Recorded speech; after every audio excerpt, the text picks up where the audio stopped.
Ce Shabbat, Shabbat Parashat Mishpatim, nous allons également lire à la synagogue la Parashat Shkalim. Nous allons donc sortir un deuxième Sefer Torah, dans lequel nous allons lire un passage où la Torah nous donne l'ordre de donner un demi-shekel pour le service du Beth Amikdash, du temple.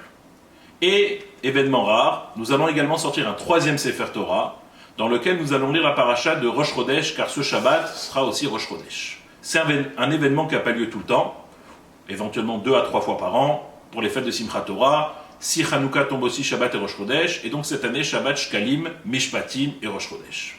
Et si nous parlons déjà des chiffres, les commentaires nous donnent une très belle explication sur la Parashat Mishpatim. En effet, la Parashat Mishpatim est la 18e parasha des parashiot depuis le début de Bereshit. Dans Bereshit, il y a 12 parashiot, et dans le livre de Shemot, nous sommes à la 6e parasha depuis le début de Shemot, ce qui fait en tout 18, ce qui est le mot Chai, la vie.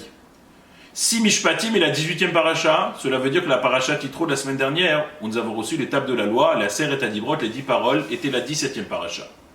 Et la Chachamim nous apprend de là une grande leçon. Si la parasha Mishpatim est la 18e, qui veut dire la vie, c'est pour nous apprendre que cette parasha qui suit la parasha Yitro, nous avons reçu la Seret Adibrot, les 10 paroles, la Torah veut nous apprendre par là que 10 paroles, à Seret Adibrot, c'est quelque chose de très beau. C'est quelque chose de Tov, puisque le chiffre 17 est le chiffre Tov. Mais être Tov, être juste bien, cela ne suffit pas. La Torah n'est pas juste un livre qu'on met dans un musée qui reste dans une armoire. Mais il faut la vivre, il faut l'utiliser et vivre avec. Et ça, c'est le symbole de la Parashat Mishpatim qui commence à nous détailler beaucoup de mitzvot sociétales dans lequel le juif il doit s'habituer à respecter la Torah, respecter les commandements, respecter les lois sociétales entre lui et son prochain. Et c'est ça que les sages nous ordonnent, nous demandent, en faisant cette Parashat Mishpatim qui est la 18e parasha pour nous dire on doit vivre avec la Torah qui est Tov.